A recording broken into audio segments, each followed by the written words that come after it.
spinning in the chair left and right actually increase your IQ.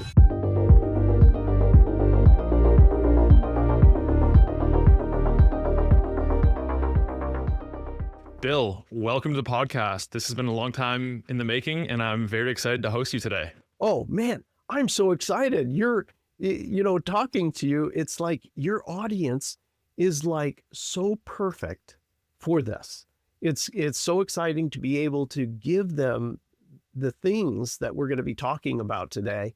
And most of all is that this is a super exciting interview because we're going to actually teach them things that they can take away that are going to bump their IQ without putting any extra studying, no drugs, but just right up front, they're going to be able to boost all the facets of their IQ. Beautiful. I didn't tell you this yet, but this morning I was going for a walk, a nice long morning walk like I always do. But then I pulled up your email, and instinctively, when I go on walks and I read either my Kindle or emails or whatever I'm doing, I hold my device up around eye level instead of looking down at it. Help me understand why that's a good idea, because your email elucidated a lot of the effects of what doing the normal approach of looking down can do to the body. I'm going to take you on a journey here. This discovery happened in about 2009. In about 2009, none of what I did really, the whole thing with Liz Larson and us working together and creating Cognitive Movement, it hadn't even been a twinkle yet. But I was with this really interesting woman who was very knowledgeable about so many things. And she said, Bill, when you look down with your eyeballs, you're activating the part of your brain that is sadness. That is separation. And she says, look at me. She put her eyes down. What do you think I might be feeling? As you look down, literally, even a child will say, oh, they're sad. Or you might think, oh, they're introspective. But the interesting thing here is that today, because of the advent of AI, I knew this back in the day, because I knew it was true. I could feel it in my body. If you look down, that activates that part of your whole chemical and neurological process. And I told the woman, I said, you know what? There's going to be an epidemic of depression and anxiety. I can feel it coming. Why? Because by 2009, the smartphone had already started to gain popularity. And I saw it in 2009. I was like, man, everybody's going to have one. I got one. I love it. The iPhone came out in 2007. So throughout the period of from 2007 to 2025, I utilized AI. And I said, okay, AI, show me the adoption rate for smartphones. And it created this graph. I think you maybe saw that in the email.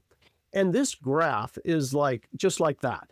It's just a straight, as everybody knows, I mean, the thing is just taken off. Everybody's got one. Literally, 300 million people in the US, 300 million smartphones. So everybody's got one. But the interesting thing is that I had AI create another graph, which is this is all from the data from the cell phone industry.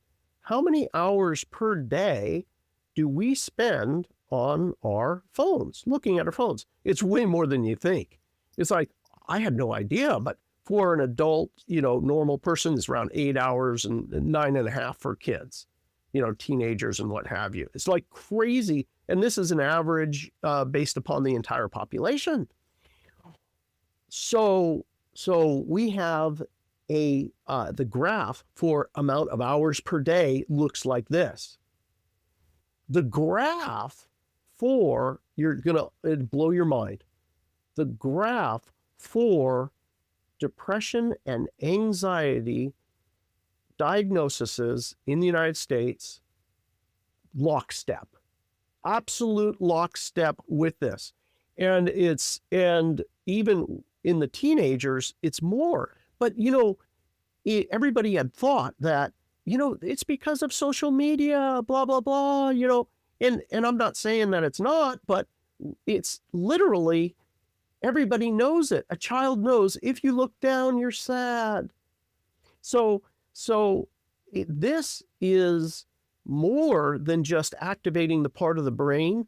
It disengages the chemicals of bonding. Oxytocin, when you look a person in the eye and you connect, you get this oxytocin, this bonding chemical. And you also get this serotonin, this, happy chemicals, your dopamine, all those things. You're suppressing them when you look down. Everybody knew this from way before iPhones were ever introduced or anything like that. Everybody knew this. And people used to say back in the day, they used to say, hey, look up. Things are going to be better. Just look on the bright side, look up. Hey, people literally, that was, to say, look up. Things are looking up. Everybody knew this. Well, as it turns out, that same person that helped me, back in 2009, she said, Bill, if you got to go to a funeral and speak in front of people and you don't want to cry, or you got to talk at your best friend's wedding and, you want to, you got to get through the speech and not cry, you just look up with your eyeballs. If you look up with your eyeballs, literally, in about 1 minute, it's like, boom, it stops. It stops. So it's like an on button and an off button. Look down, think of some thoughts, and you can cry. It'll help you cry. And if you look up, boom, it stops. But it goes way beyond that. As we look up, there is this prefrontal cortex area of the brain, the executive function. If you want new ideas, if you want, as Liz Larson says, if you want inspiration, like, to think of new things and connect dots, look up with your eyeballs. Now, for guys like you and me, that, it's not just guys, but it's everybody, everything's gotten faster. We have bird scooters. We got electric bikes. We got faster bikes. We have motorcycles. And, we're all banging it up, snowboarding and skiing and skydiving and what have you. We're all banging our heads up. Well, when we do that, oftentimes it's very difficult. One of the areas that's difficult to look is up. And when we are not able to look up, we are not able to access those parts of the brain physically, easily, and activate them. So anyway, thank you for asking me about this. It is so substantial, just this one little part of today's interview, when you know that what you're doing is you're exercising a muscle by looking down. And if you look through the lens of sadness, of separation, of anxiety, that's not a high performance way to go through life, and that's your crowd and somehow intuitively you knew to look straight ahead to check your messages and check your phone. That, I find it not a coincidence that you would be the guy putting on a high performance, podcast. Why? Because you're accessing the correct parts of your brain and you're not forcing it to start to look through that lens neurologically, chemically, electrically, which is what our brain's about. The neat thing about this is that your eyeballs, what we know from Cognitive Movement, the work that Liz and myself, Larson, created, is that your eyes are literally one with the brain. Now, what that means is that we're not talking about, it has something to do with the brain. They're literally one system with the brain. A lot of people here probably know the work of Dr. Andrew Huberman. He says eyeballs, brain, spinal cord, one neurological system. So the neat thing that we know, and everybody knows this from now looking at it, is everywhere you look is a different part of the brain. Look up, prefrontal cortex. Look down, this center of the brain area. And with that knowledge, there is so much more. Your peripheral vision is another part of your brain, your depth perception. Everywhere you look is a different part of the brain. And knowing that, and being able to start to exercise the brain manually ends up producing mind-blowing results. So how do we exercise the brain manually? What we do is literally through your eyes, because your eyes are one with your brain. There's exercises that you can do to start to activate the parts of the brain that weren't firing before. And when you activate those areas, there's a way to tell if there's a brain issue through the eyes. But when you activate all of these different areas in different ways and start to get them connected, there are absolutely mind-blowing, massive jumps in your IQ. So before the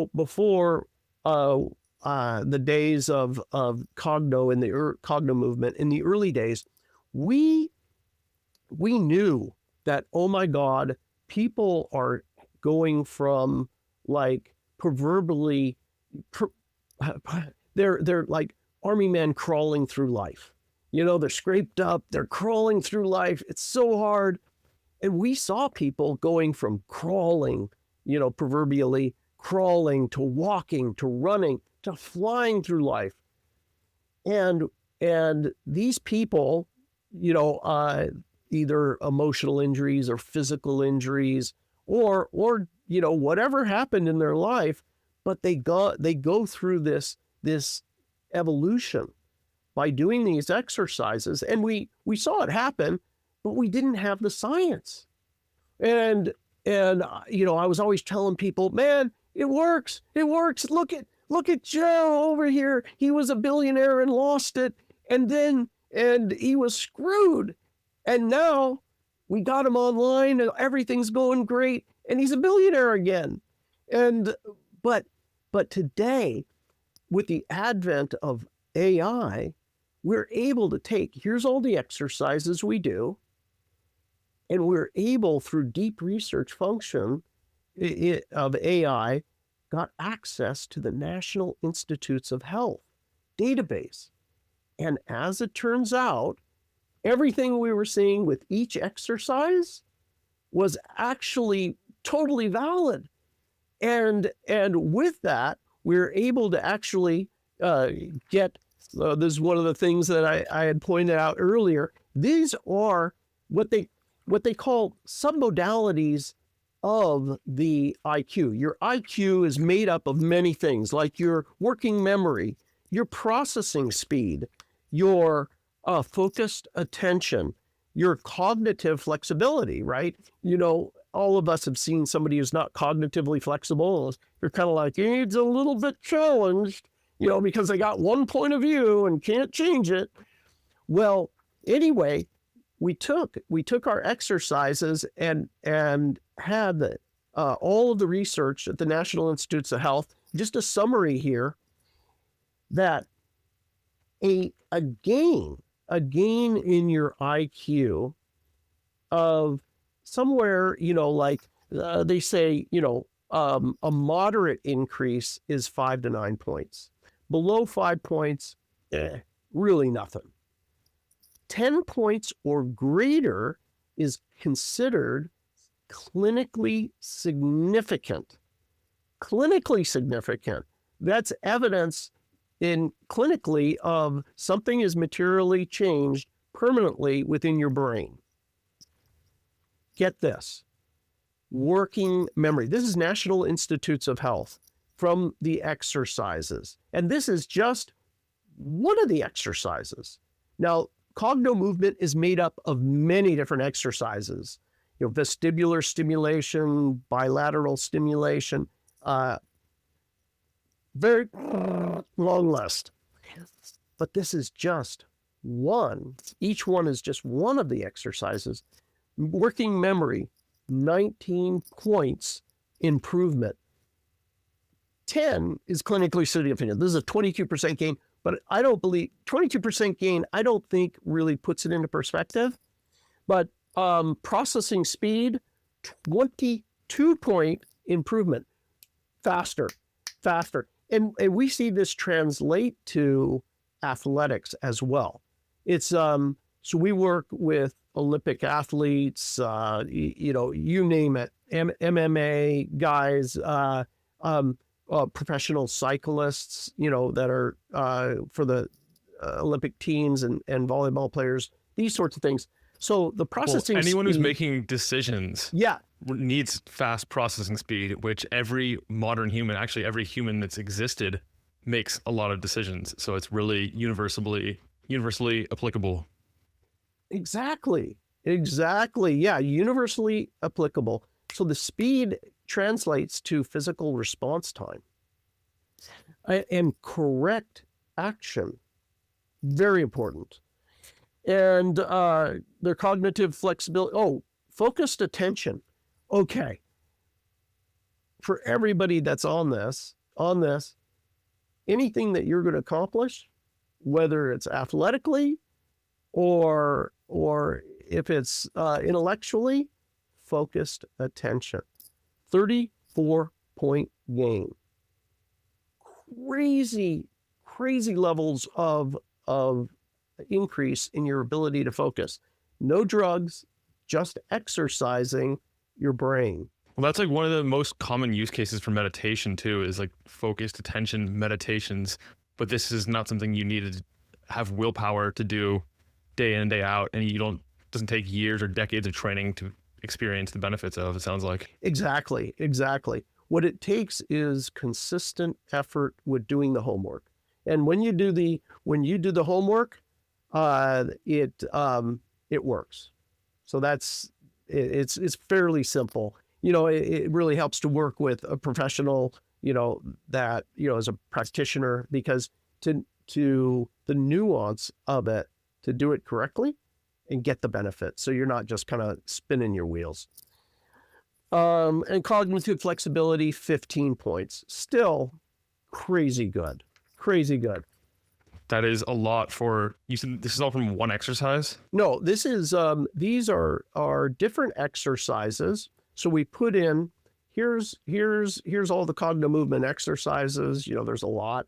And then I want you to look at all things, all of the submodalities of IQ. And if there's any science, peer-reviewed, published scientific evidence at the National Institutes of Health that show what it does, and is there any performance increase, decrease, whatever be the case. So, for example, and this is one, again, your audience is going to love this. This is a wonderful takeaway. Is we knew one of the exercises we do with cognitive movement, and when we do the exercises, you don't just do one exercise, you're going to do many different exercises, and in concert, the results are even better than this. There's no NIH study for the concert, but individually, there is the evidence. So there's people researching each of these exercises and reporting on like the different biological effects each of the exercises are producing? Exactly. Ah, Individually. wow. But you could imagine, and I'll give you Synergy. one exercise right now, which everybody would love, is spinning. Oh. We were doing spinning, we would have people do spinning.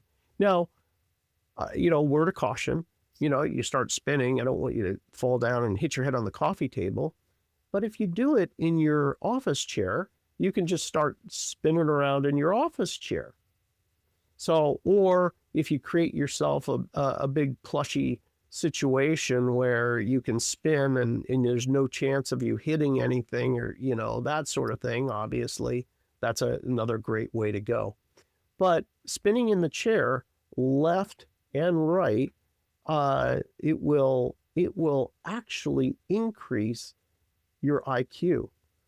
I was like, but I knew, like I said, I knew we were getting these results, but I didn't know the science behind it. So that's just one of the exercises. So for that, say we want to actually implement this, is it spinning like 25 times each way or for 2 minutes, or it does not really matter that much? So to tolerance, there are some people, this is called vestibular stimulation. So, and who would have thought that spinning has anything to do with processing emotions or your IQ? Like, what? What? Well, it also makes me think because kids, like when I was younger, loved spinning around. I would do it until I got dizzy, then I'd stop, wait a little bit, then I would enjoy that feeling and I would do it again.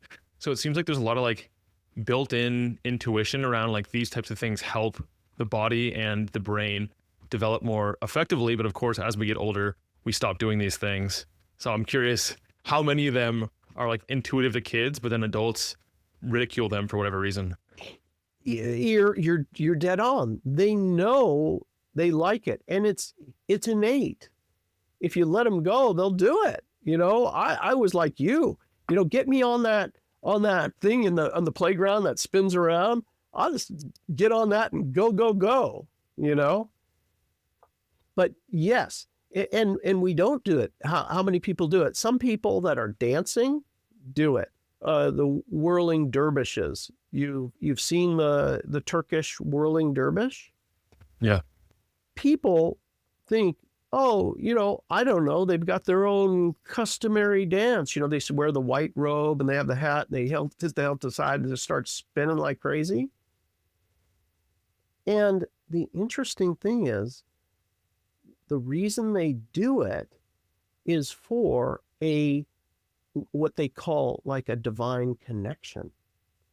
And really what it is quite simply, they're getting into their right brain.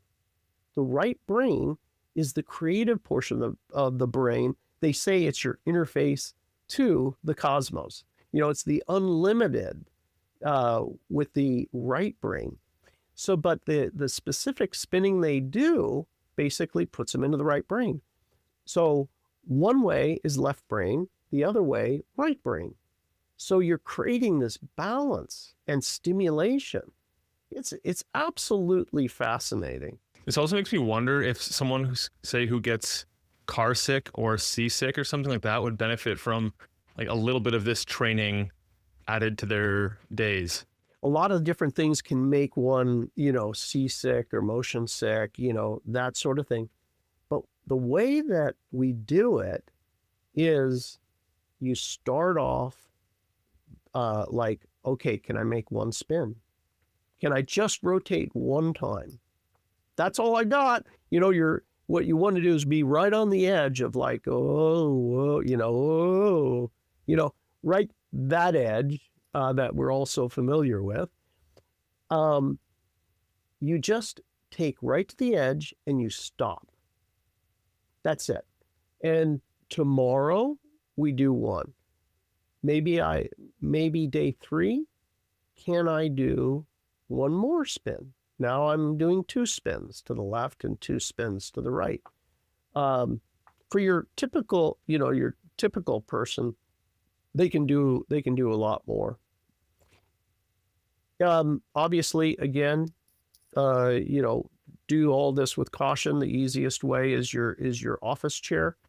If you do stand up and do it in a safe area with pillows and all those things, it is a little bit better because the system is challenged.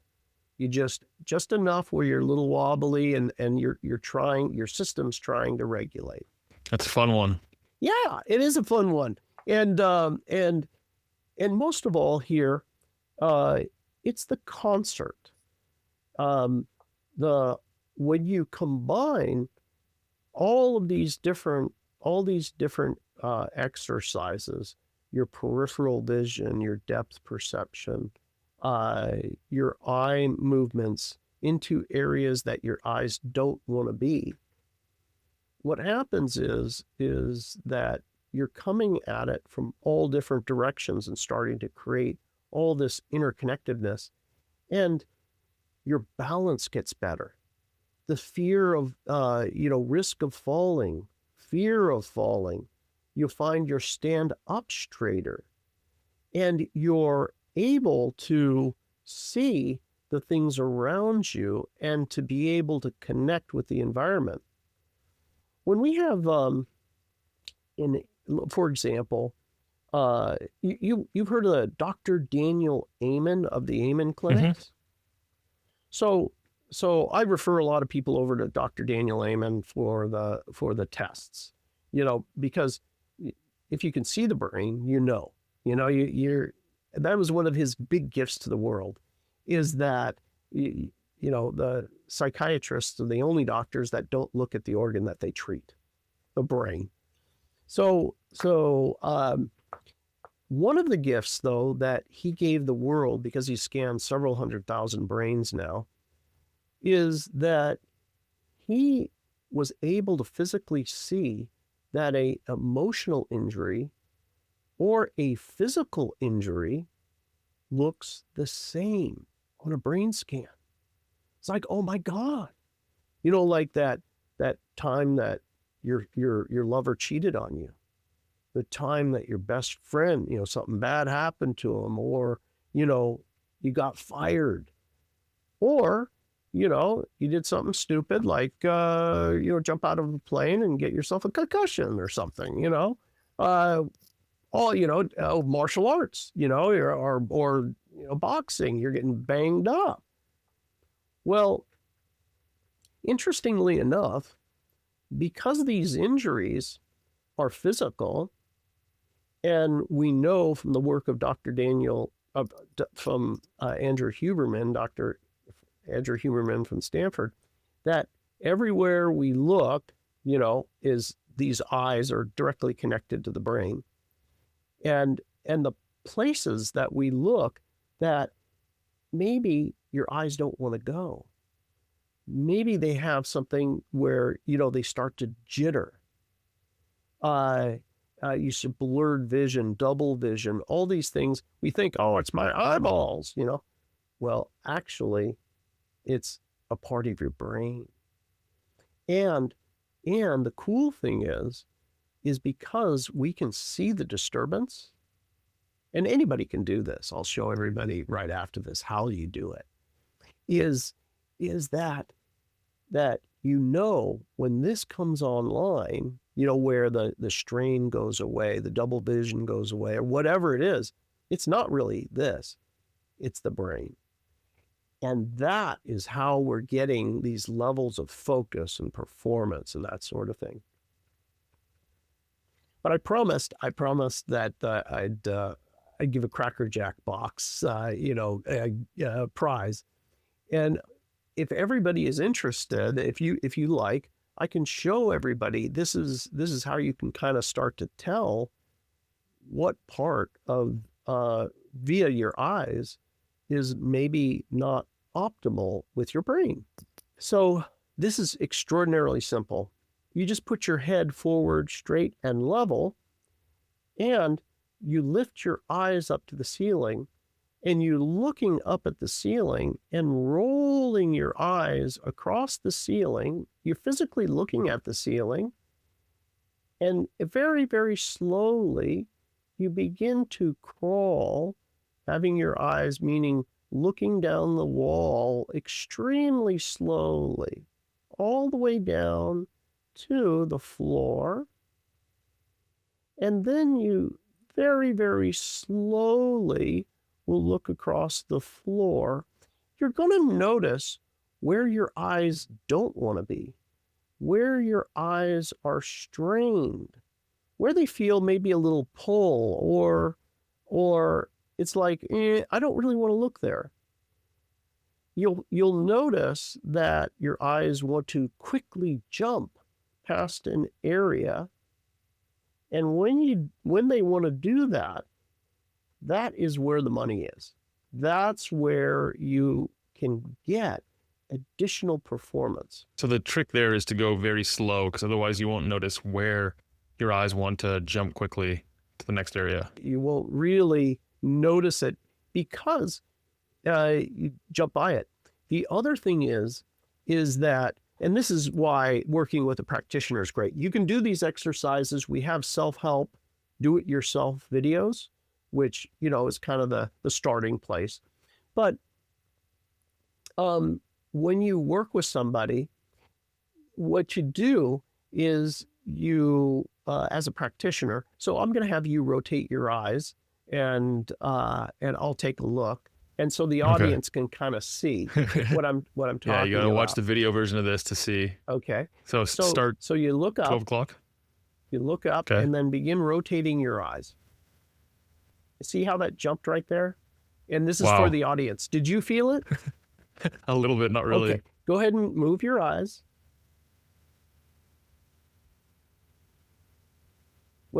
See how it jitters right there? Yeah, I was going to say, it feels like my eyes jump everywhere. Jump. Yeah. Go ahead. Keep going. Keep going? Okay. Yeah, keep going all the way around.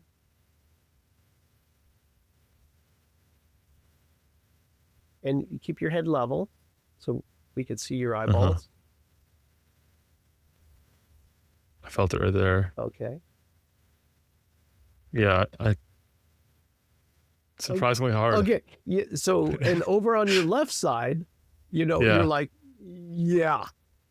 And that's how emotionally it feels like, yeah. No. Yeah, it's like, okay, I'm done with this. I'm fatigued. Yeah, exactly. And isn't that interesting that it's literally just one eye roll and it's like, oh, yeah. This also makes me wonder about the effect of certain other things. Like, for example, like your overall energy levels going into the session. Say if you have caffeine, you're dehydrated, whether or not you've eaten before that, how all of those different factors impact your ability to do some of these very simple movements. They certainly can have an impact, but really the truth is, it happened long ago. You did a wheelie on your bike and you banged it up.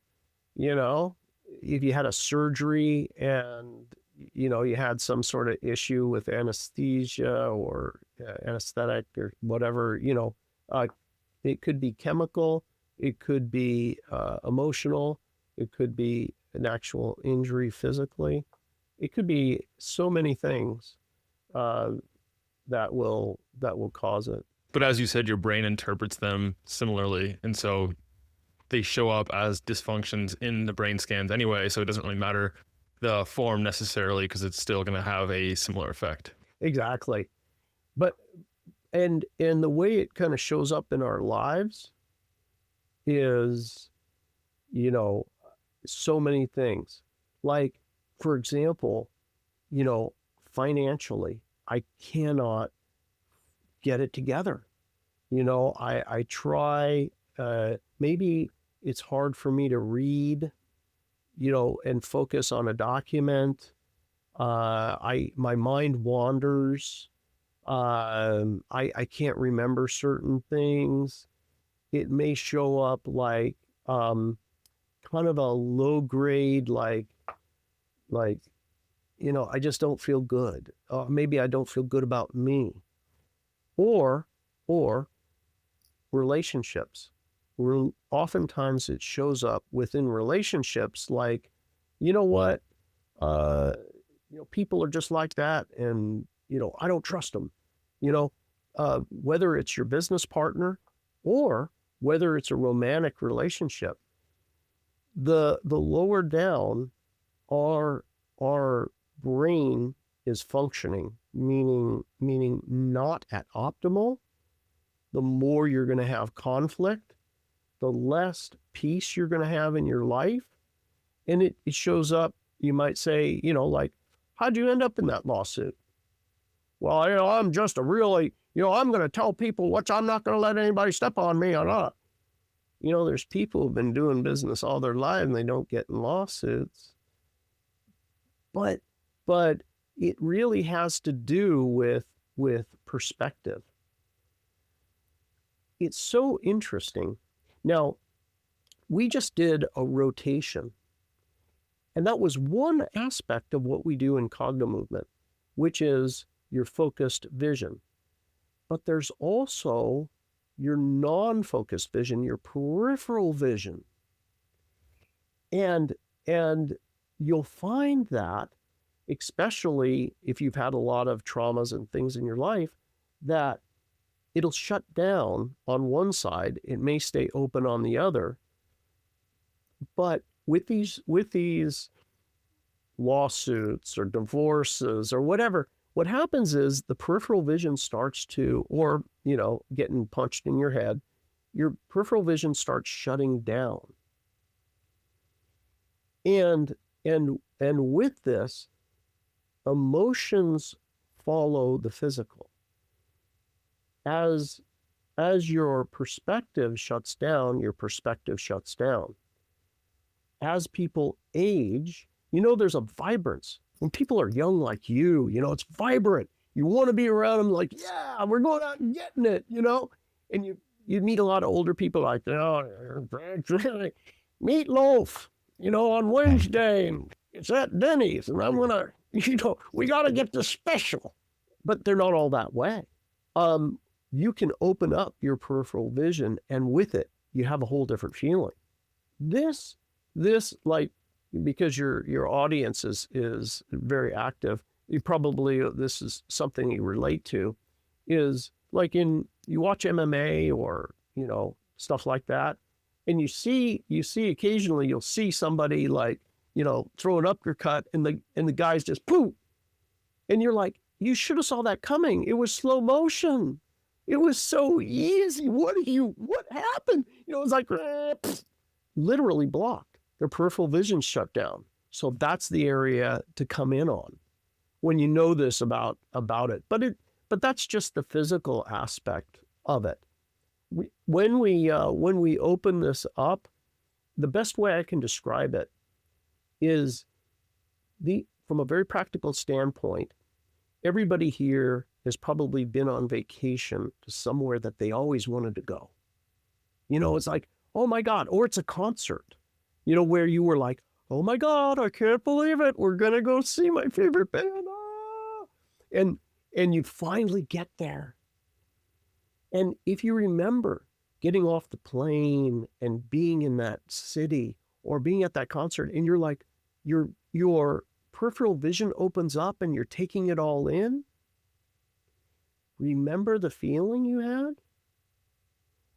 It's actually this part of your mechanism within your body is affecting bidirectionally this feeling. It opens it up. And not only that, but you're able to absorb more concepts. You're able to see other perspectives. So it's so valuable to do this work to enhance your blind spots, if you will. And your balance improves as well. Mm-hmm. I'm now thinking about how this applies. Like in pop culture, we say, oh, they are very narrow-minded, meaning the blinders are on, they're looking straight ahead. And also, like when I was coming across vision and studying it to begin with, I came across the idea of, what do they call it? Panoramic vision or something, where you let your eyes like soften, and then you focus on your peripheries, and you kind of just like, I don't want to call it zoning out, but it's like an incredibly fast way of shifting out of the sympathetic nervous system and going into a more parasympathetic state. And it sounds like so much of what you're describing is about regaining the ability to auto-regulate our nervous systems. That's exactly it. That's all the work we do. And we're utilizing the entire nervous system to do that.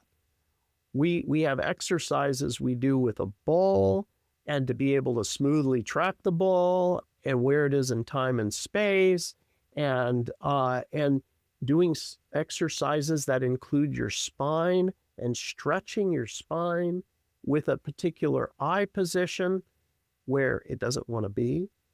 So we attack the brain from both perspectives. Physically, the eyeballs, one end of the brain, and the spinal cord, the other end of the brain. So the concert of the two creates these rapid changes in a person's life. And it's not one thing, it's everything. Oftentimes we'll a person is out there and they're in a place that they have one problem. I had this one billionaire that I worked with. Legitimate, no BS, got my own plane with my couch in it. We're that type of billionaire, and he had a terrible fall. He was a hard partying young billionaire who was out enjoying life. Well, he got lit up and fell down on some stairs and badly damaged his brain, and his literal head was swollen up like a basketball. Couldn't recognize him. All the damage you can imagine. Well, after this accident, where he just, fell down, literally collapsed his empire. Everybody got sued. Neighbors, business partners, incoming lawsuits from the shareholders. Everything collapsed. You can imagine what it might be like to go from unbelievable, where are we going today? It's Brazil, baby. Where are we going? Where's tomorrow? Grand Caymans. So to lost it all.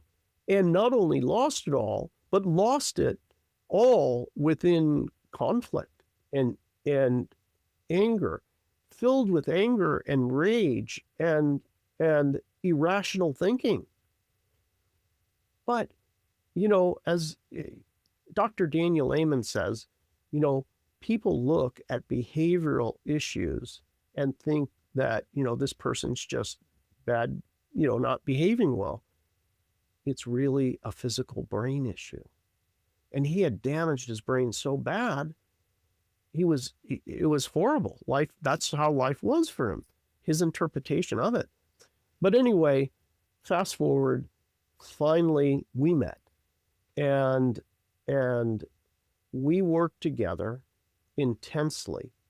And this guy, unbelievable. He came back. He got divorced, by the way. Oh yeah, divorced too, of course. But of course, we're going to get a divorce too. So anyway, he came back. I mean, it was horrible, the damage, but he was inside of him a hard worker. And we worked through all those glitches and areas, getting his brain online, one after the next. And we did it every single day. He came back. He got married. He fell in love, got married. His business, he created another business, and boom, boom, boom, he's back, baby. He's doing it again. So it's so exciting to see, but it wasn't one aspect of life. It was all of life. He was concerned about his past haunting him, and those stuck feelings around something are are one of the things that hold us back. And that's one of the things that we do with cognitive movement is basically work on the stuck emotion, because it's really just a stuck thought in the brain, and you can see it in a certain eye position.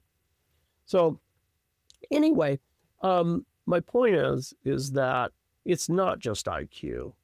It's your emotions, it's your fear, it's your anger. It's what the parts of the brain that are operating, and it's through your entire body. We utilize the entire thing to get the changes. Yeah. Do you ever have people push back and they came in thinking they were just going to solve this little thing or medium-sized thing over here? They go through the program and then they all of a sudden their entire life looks different because what they thought was part of their personality actually wasn't part of their personality, and it was more dynamic. And once this shifted over here, they were more outgoing and friendly towards people, and like everything around them just shifted afterward. 100%. Every damn week, that's how it is. But the thing is that the way it happens for the person who's doing the work, it's like as natural as breathing. As natural as breathing, they see the change, and it's like, oh, it's like changing your mind without trying. I give you an example. There was a kid. There's a kid who got badly injured at 6 years old. Hit his head, and at 6 years old, never the same. I began working with him at 20. Life was very hard for this guy. Relationships with family, communications, can't interpret things, whether you're, for example, whether you're just being irrational or you have a really good point. Can't decipher. And not feeling good about oneself, overwhelmed, confused, brain fog, these sorts of things. Can't focus, can't get stuff done. But when we started working, all we worked on was just the physical stuff, because there was such resistance to making emotional changes. All we did was physical. Usually we work both, physical and emotional. That's optimal. But depending where someone's at, we worked together, and what happened is just on working the physical things on athletic performance, all the emotional things changed. Relationship with family bloomed. Everybody is being communicated with now, and he says, I can decipher now whether someone is being rational or not, or logical. And he wants to help people, where he couldn't before. It didn't even enter his mind. Concern for another didn't enter his mind, and now it is. It's an amazing thing, but something as simple as sleep. He hasn't slept well since he was 6 years old. And now he's sleeping, restfully. Anyway, it's an entire system that we have, and it all works together. Mm-hmm. What do you chalk it up to mainly? Of course, there's a ton of things, but like you put it all under one umbrella. Would you say it's mostly about restoring the nervous system or something else? Your nervous system literally is your brain and the entire body, this nervous system. And it's so interesting. My business partner, Liz Larson, she had said that, I thought this was genius, that your subconscious is your nervous system. And how is that? Well, all of your reactions, the reactions that you have in this lifetime, whatever they are literally a feeling.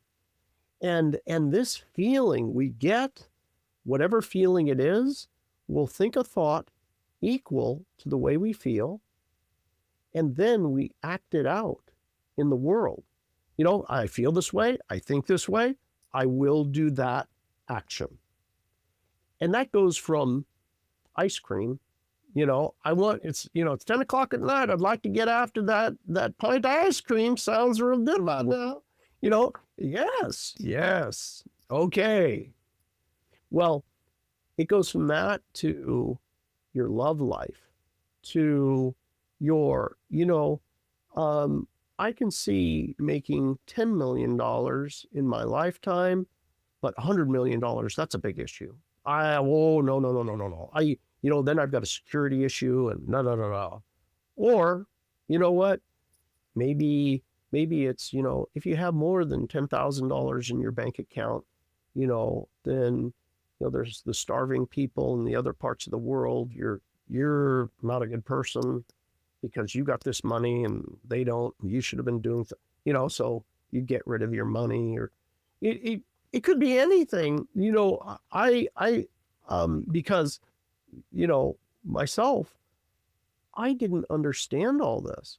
And I had a lot of brain injuries. I was 35 years in martial arts. I fell off my bike and broke my neck. I went skydiving and I nearly died skydiving. I crushed my face and my sternum and my leg and almost died. And anyway, I didn't really think that I had a head injury. It never occurred to me. Have you ever had a head injury? My business partner asked me, "Hey, Bill, have you ever had a concussion?" And I was like, "No, never." I played football, Yeah. and I would smash my head, intentionally, Yeah. So anyway, the thing is, none of us think we have it, but the truth is that remains with us. Dr. Daniel Amen says, an untreated concussion is an untreated concussion. So anyway, it is something that it's just sure is fun to work with people and watch them come online and all utilizing all these aspects. Yeah. So you mentioned the physical several times, that you guys work through them and you do the super eye exercises. And then also there's an emotional component. Like, what's the full system to get the best effects? Are there other components, or is it just the super eye exercises plus the, like, whatever kind of emotional work that is? That's a really good question. So there's, I don't, 30, 40 exercises that we do all in concert with each other. But the most effective, if you really want to bang it out, is you let yourself feel how you do. Now, I got a real problem with, my brother, or, my wife, or my girlfriend, my boyfriend, whatever, I feel this, or I'm afraid of that, or angry about this. Shame, guilt, grief, humiliation, anger, fear, whatever I'm feeling, authentically, you let yourself feel it, and you do these exercises. Now, these exercises are everything from walking in a figure 8 to spinning to doing all of these eye exercises, your ears, your peripheral vision exercises that are getting it online at certain depths away from you, even your hearing, and also your touch. All of it works together to get the brain functioning. If, for example, let's say my peripheral vision is shut down. So I have my focus vision, my proprioception, my touch, my hearing, my focus sight, and my peripheral vision and depth perception, all these different functions, right? But let's say one of the functions, and this is a part of the brain, mind you, is shut down. What we do is we work with the others, like we'll start to work with sound, like within the depth and your focus, vision, and sound. And then what happens is all of a sudden, bink, the other one pops online. So we're coming at it from multiple angles. There's even things that are absolutely like beyond high performance, which is the non-visual part of your retina. Not very many people know about this, but there's this part of your retina, which is the non-visual part, which sees into other parts beyond the visual spectrum of light. And this, when you get a brain injury and that sort of thing, what happens is that goes offline and in a particular area. But when it comes back online, you're like, whoa, your life takes off. So when I say beyond physical, the even high performance to this other level, you can bring this online. And there's a bunch of amazing science behind it. For example, with your eyes closed, somebody can ring a bell, and they're ringing the bell, let's say over here, and you got your eyes closed, and you say, okay, go touch the bell, and you'll be like over here. Yeah. You're like, what? Totally missing it. There's this Mind's Eye Institute, the science of this is from Chicago. I think it's Dr. Zelinsky has written books and stuff about it. But you can wear a prism glasses, these certain lenses, and they'll ring the bell and you're like, boom, boom, boom. So it is this non-visual part of the retina can be brought back online. We do things a little bit differently at Cogno, but basically we get that, boom, boom, boom.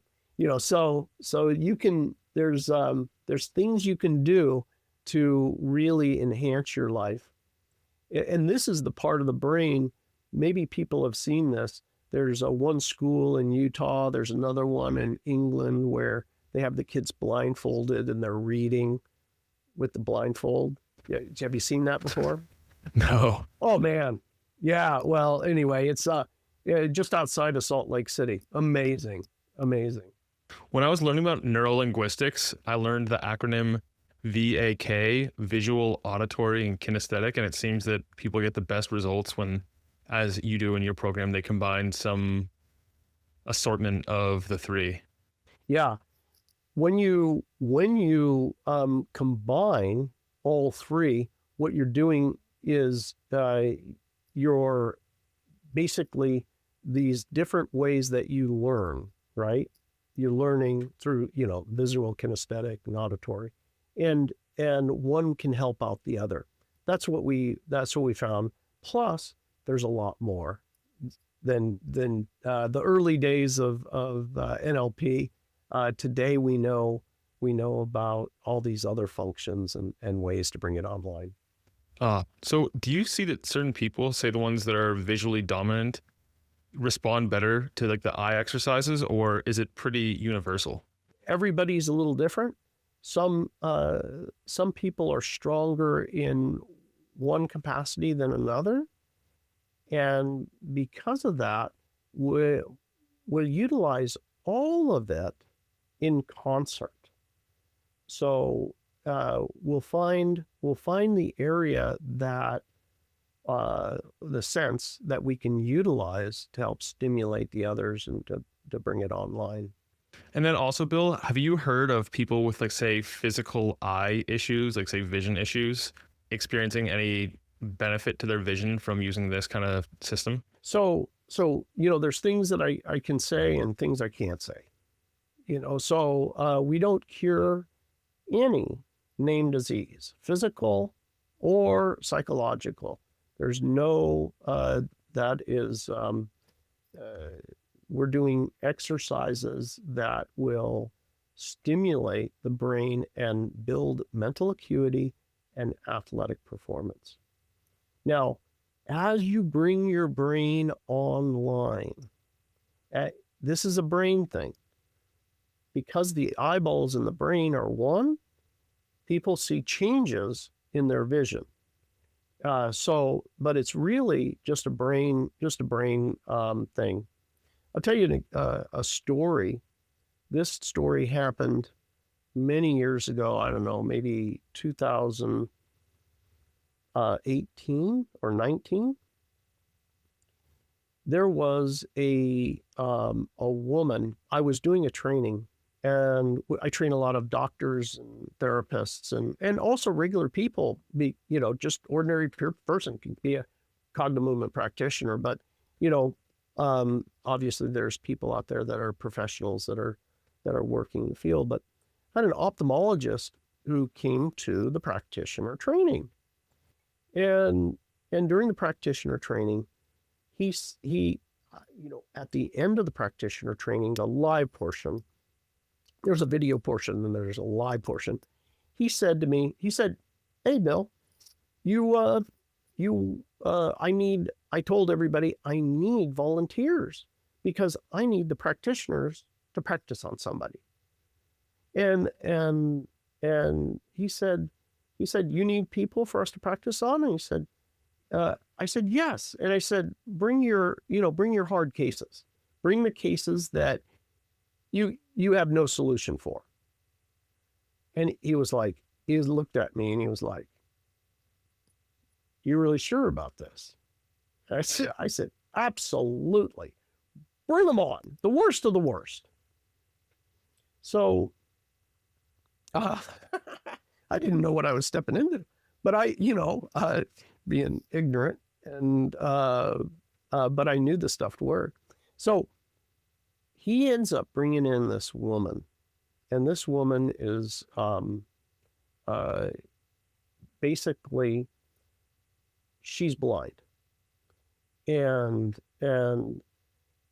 he told me, he said, "Listen, this woman was in a communist country as a child. The father said in this communist country, he made a statement about the political party that was a no-go. And they arrested him and the entire family. So they're forced into a hard labor camp. They told the wife, "Hey, wife, you know what? You just divorce him and you and the kids can go." And they're, "No, not doing it, not divorcing him, and we're sticking together." And then the unbelievable happens. "Oh, well, that's fine. Guess what? Tomorrow is execution day. And somebody in your family is going to have to witness it." "Oh, well, who are we going to choose?" "Well, I guess my 9-year-old daughter." I just was absolutely floored. And it wasn't until later that I thought, these people probably said, "It's not you. You got to choose one of your children to witness it." But anyway, that made more sense because I couldn't see a parent, doing it. But the 9-year-old daughter stood up in front and was the witness.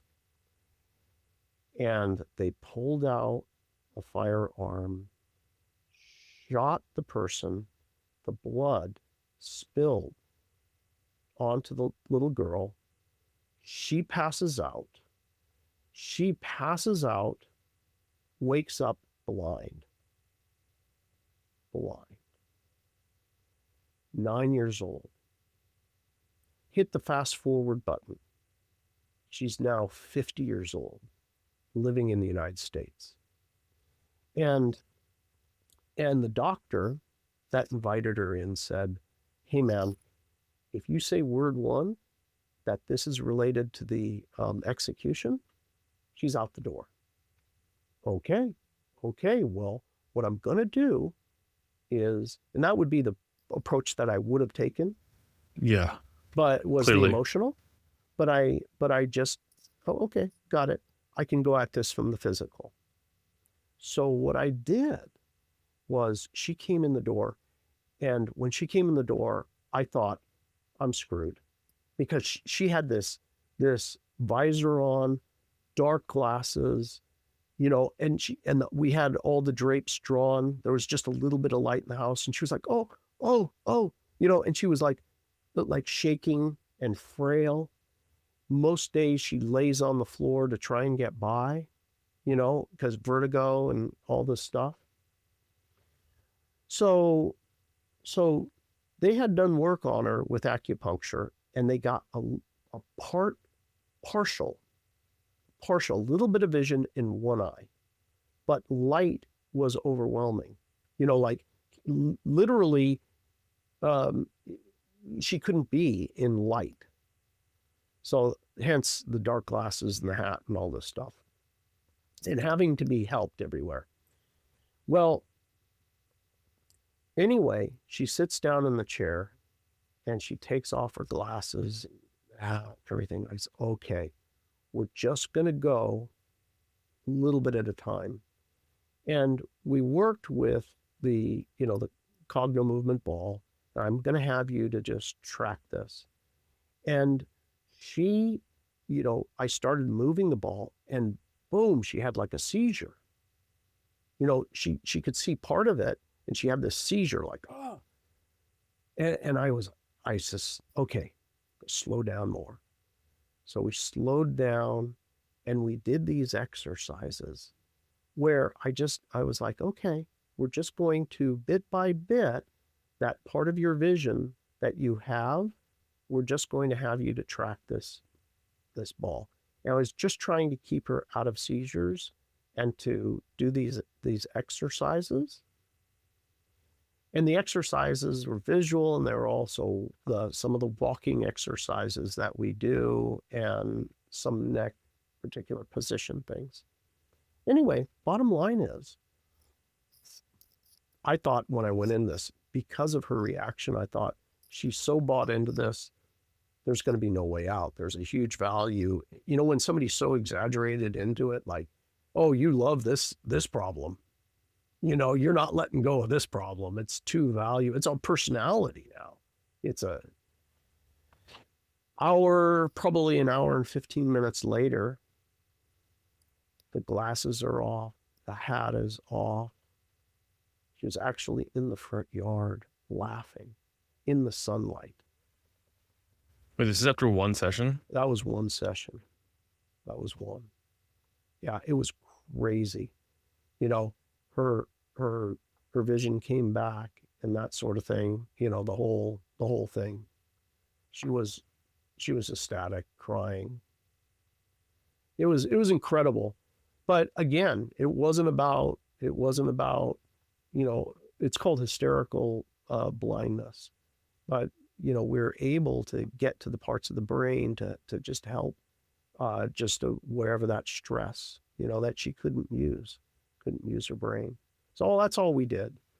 Bill, before we start to wind down, you've already mentioned the spinning in the chair, or if you get a little more advanced, to stand up and try spinning that way, both left and right.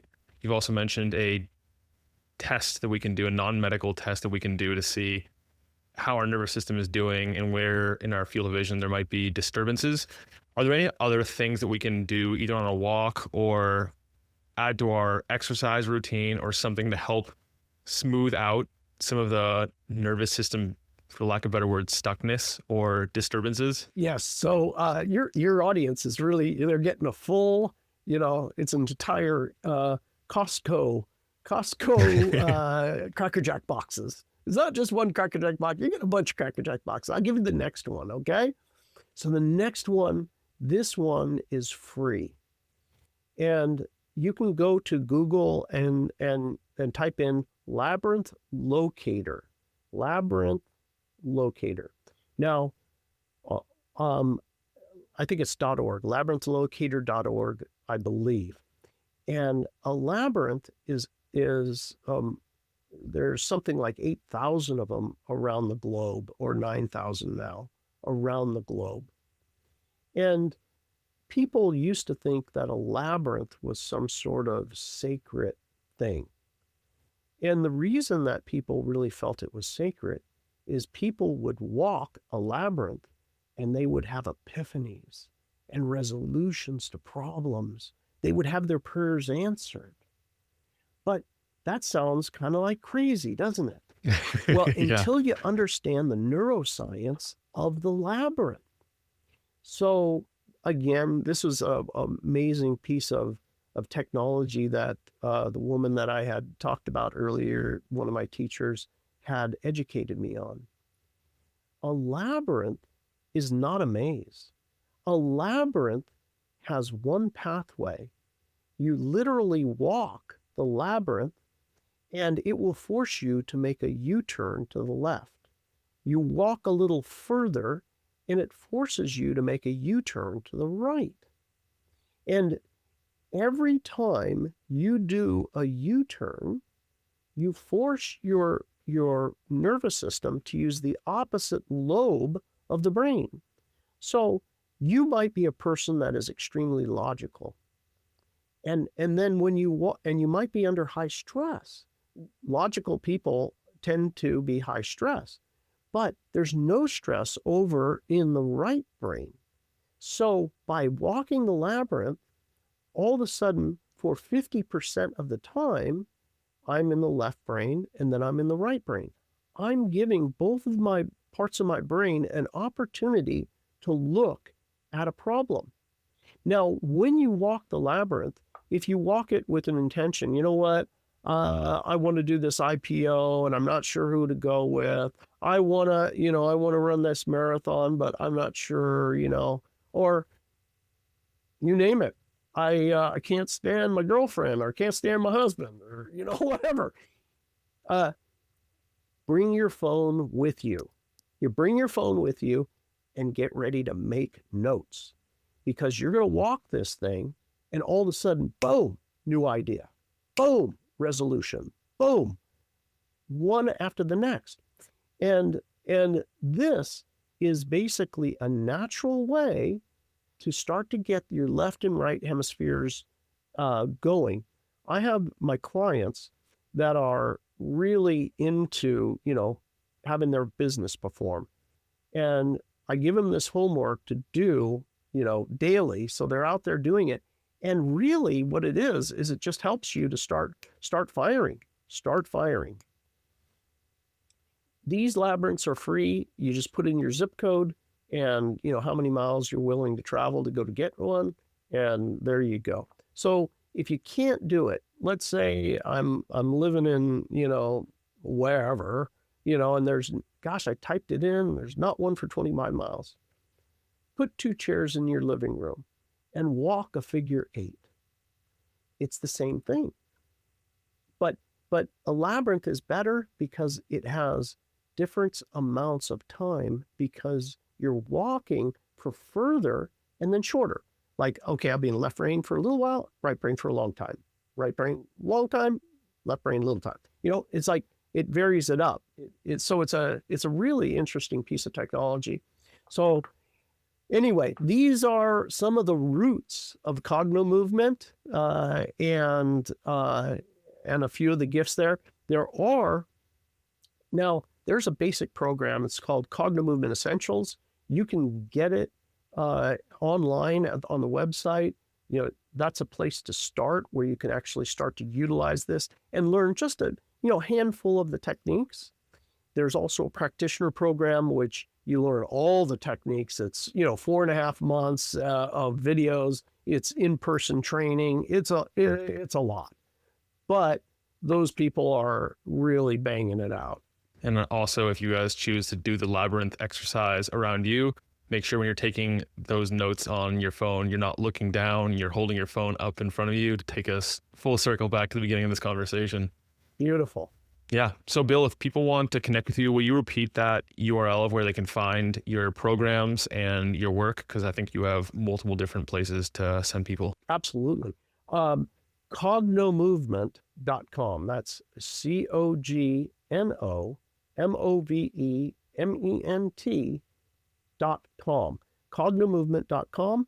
And there you can get the Essentials program.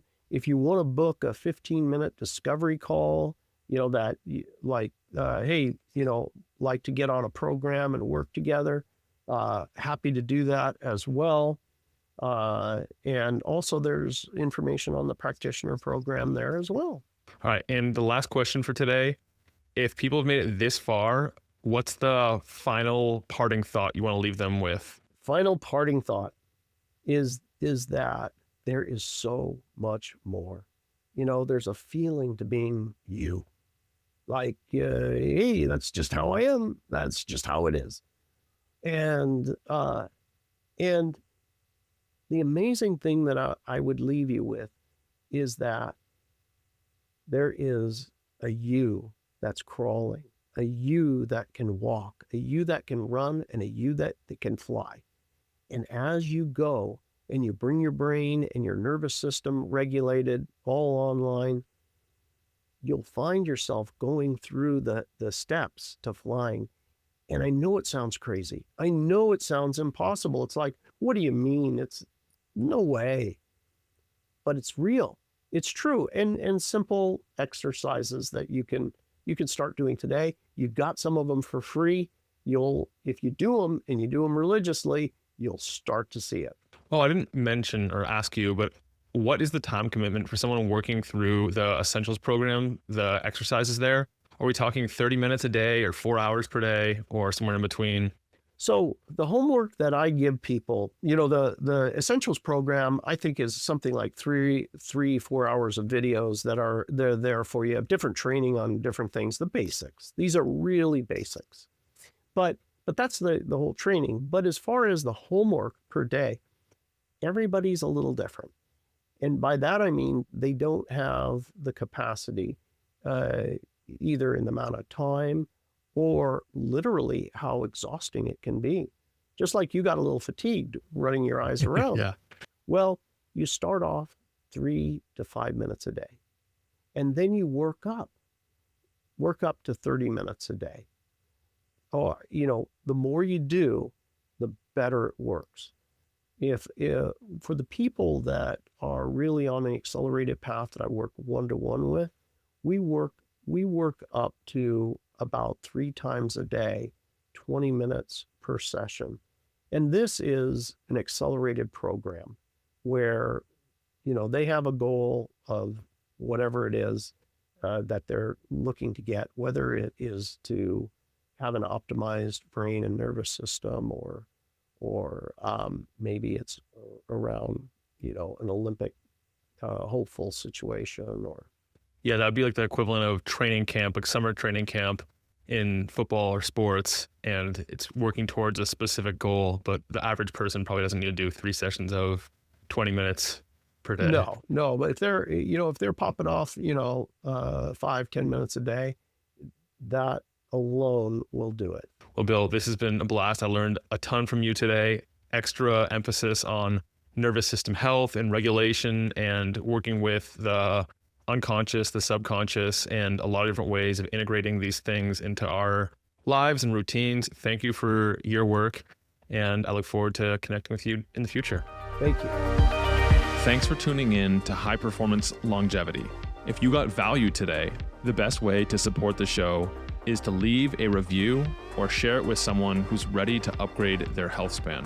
You can find all the episodes, show notes, and resources mentioned at outlier.com. Until next time, stay energized, stay bioharmonized, and be an outlier.